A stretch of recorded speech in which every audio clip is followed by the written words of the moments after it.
27/7/25 மற்றும் 28/7/25 ஆகிய தேதிகளில் தாம்பரம் மாநகர காவல் ஆணையர் மற்றும் தாம்பரம் மாநகராட்சி ஆணையர் ஆகியவர்களின் கண்காணிப்பில் உள்ள சென்னை திருச்சி தேசிய நெடுஞ்சாலையில் குரோம்பேட்டை பகுதியில் சட்டத்திற்கு புறம்பாக நீதிமன்ற உத்தரவிற்கு எதிராக பொது போக்குவரத்துக்கு இடையூறாக தேசிய நெடுஞ்சாலையிலும் அருகில் உள்ள தெருக்களிலும் வாகனங்கள் நிறுத்தப்பட்டுள்ளதையும் நடைபாதையில் கடைகள் நடைபெறுவதையும் நம்மால் காண முடிகின்றது.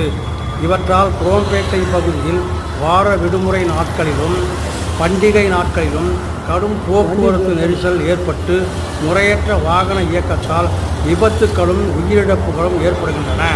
மேலும் குரோம்பேட்டை பகுதியில் தேசிய நெடுஞ்சாலை அதன் தொடர்புடைய தெருக்களில் உள்ள கட்டிடங்களில் வாகன நிறுத்தமிடமாக அனுமதிக்கப்பட்ட இடங்களை தற்பொழுது தாம்பரம் மாநகராட்சி நகரமைப்பு அலுவலர்கள் மற்றும் தாம்பரம் மாநகராட்சி ஆணையரின் மறைமுக ஒப்புதலோடு வணிக வளாகங்களாக பயன்படுத்தும் காரணத்தால் வாகன நிறுத்துமிடங்களில் நிறுத்தப்பட வேண்டிய வாகனங்கள் சாலைகளில் நிறுத்தப்படுகின்றன.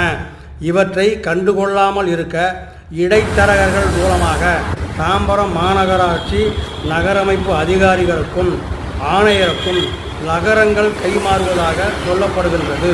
மேலும் தேசிய நெடுஞ்சாலையில் ஒரு பகுதியை ஆக்கிரமித்து போக்குவரத்து காவல்துறையினரே பேரிகார்டுகள் வைத்து உணவகங்களுக்கும் வணிக நிறுவனங்களுக்கும் மறைமுகமாக உள்வாடகைக்கு விட்டு மாதம் ஒரு தொகை வசூல் செய்யப்படுவதாகவும் உணவகங்களிடமிருந்து நாளொன்றுக்கு இத்தனை உணவுப் பொட்டலங்கள் இலவசமாக தர வேண்டும் என்ற ஒப்பந்த அடிப்படையில் சாலையில் வாகனங்களை நிறுத்த அனுமதிக்கப்படுவதாகவும் சொல்லப்படுகின்றது. சட்டத்திற்கு புறம்பான வாகன நிறுத்தங்கள் குறித்து தாம்பரம் காவல் ஆணையர் மற்றும் தாம்பரம் மாநகராட்சி ஆணையர் முதலானவர்களுக்கு பல புகார்கள் பதிவு தபால் மூலமாக அனுப்பியும் நடவடிக்கை மேற்கொள்ளவில்லை. சட்டத்திற்கு புறம்பான செயல்களை ஆதாயத்திற்காக கண்டுகொள்ளாமல் இருக்கும் தாம்பரம் மாநகராட்சி மற்றும் தாம்பரம் காவல் ஆணையரின் கீழ் இயங்கும் குரோம்பேட்டை போக்குவரத்து காவல்துறை சட்டம் ஒழுங்கு காவல்துறை மீது நடவடிக்கை எடுக்கப்படுமா? நீதிமன்ற உத்தரவை முழுமையாக அமுல்படுத்தப்படுமா? வேலியே பயிரை மேய்ந்தால் விளைவது எப்படி? பயிர் வேலியை காக்க வேண்டுமா அல்லது வேலி பயிரை காக்க வேண்டுமா? இவற்றுக்கு மேற்கூறியவர்களிடமிருந்து தக்க பதில் கிடைக்குமா?